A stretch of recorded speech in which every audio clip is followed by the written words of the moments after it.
എൻ്റെ തൊടിയിലെ പൊന്തൻ വാഴയാണിത്. പൊന്തൻ വാഴ എന്നും അറിയപ്പെടുന്നു. ഇവനെ വെച്ചുകൊണ്ടൊരു കറിയാണ് പരിചയപ്പെടുത്താൻ പോകുന്നത്. നല്ല ഹൈറ്റിൽ വളരുന്ന ഒരു വാഴയും കൂടിയാണിത്. ഇവനെ മുറിച്ചെടുക്കുക എന്നുള്ളത് കുറച്ച് പണിയാണ്. ഇത്രയും വണ്ണമാണ് ഇവന്. പക്ഷേ ഇതിൻ്റെ ഉണ്ണിത്തണ്ട് അങ്ങനെ ഉപയോഗിക്കില്ല.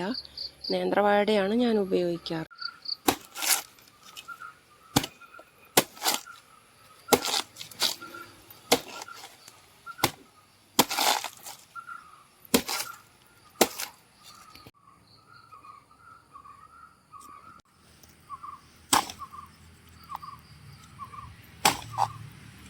നല്ല ബലമാണ്.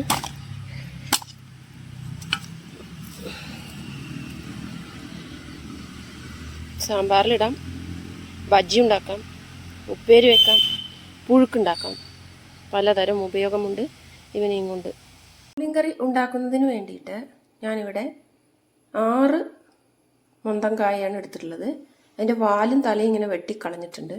ഇനി നമുക്കിതിൻ്റെ തോല് ചീന്തിക്കളഞ്ഞ് ചതുരത്തിൽ മുറിച്ചെടുക്കണം. 1/4 ഗ്ലാസ് പരിപ്പ്, തുവരപ്പരിപ്പ് വേഗം വേവുന്നതാണ്, വെള്ളത്തിലിട്ട് വെച്ചിരിക്കുന്നത്. ഇനി ഇതിലേക്കാണ് ഈ കഷ്ണം നമ്മൾ കഴുകി വാരിയിടുന്നത്. കഷ്ണത്തിൻ്റെ കറ കളയാൻ നമുക്ക് ഈ കഷ്ണം വെള്ളത്തിലിട്ട് മഞ്ഞൾപ്പൊടി ഇട്ട് വെക്കേണ്ടതുണ്ട്. തോലെല്ലാം ഇങ്ങനെ ചീന്തി ഞാൻ കളഞ്ഞു. ഈ ഒരു ഷേപ്പിലാണ് മുറിച്ചെടുത്തിട്ടുള്ളത്. നീളത്തിൽ വേണമെങ്കിൽ നീളത്തിലും അരിഞ്ഞെടുക്കാം. മഞ്ഞൾപ്പൊടി ഇട്ട് വെച്ചത് കൊണ്ട് തന്നെ ഇത് കറുത്ത നിറത്തിലേക്കൊന്നും പോയിട്ടില്ല, വെളുത്ത് തന്നെ കിടക്കുകയാണ്. പരിപ്പ് വേവാനായിട്ട് എടുത്തിട്ടുണ്ട്. അതിലേക്ക് നമുക്ക് ഈ കഷ്ണങ്ങൾ വാരിയിടാം.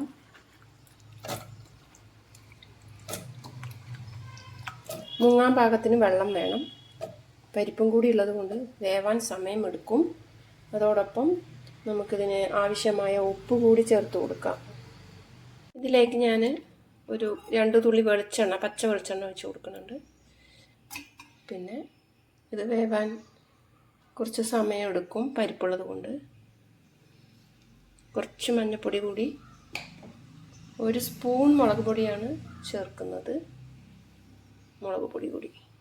ഇനി നമുക്കിത് മുങ്ങാൻ പാകത്തിനുള്ള വെള്ളവും കൂടി ഒഴിച്ച് കൊടുത്ത് അടുപ്പത്ത് വയ്ക്കാം. ഇനി നമുക്കിത് വേവിച്ചെടുക്കാം. 10 മിനിറ്റോളം വേവാൻ സമയമെടുക്കും.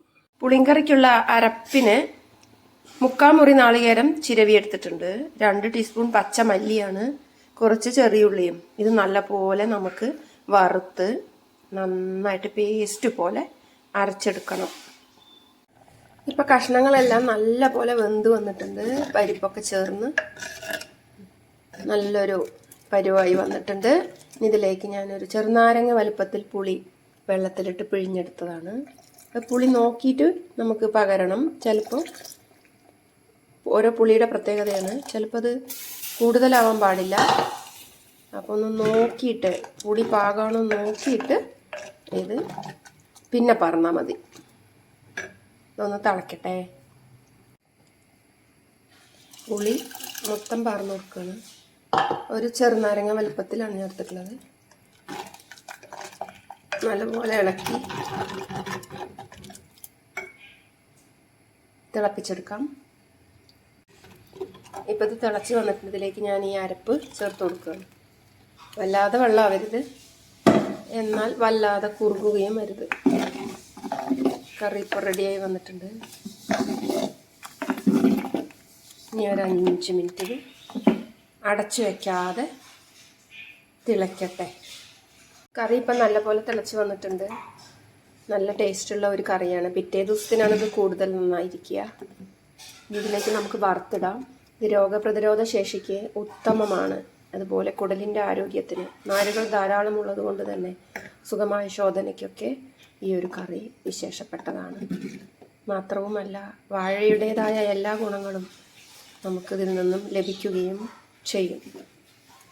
ഇതിലേക്ക് നമുക്ക് വറുത്തിടാൻ വേണ്ട സാധനങ്ങൾ: ചെറിയ ഉള്ളി വട്ടത്തിലരിഞ്ഞത് 1 പിടി, 1 വറ്റൽമുളക്, കുറച്ച് കറിവേപ്പില, കടുക്. ഇനി നമുക്കിതിലേക്ക് വറുത്തിടാം.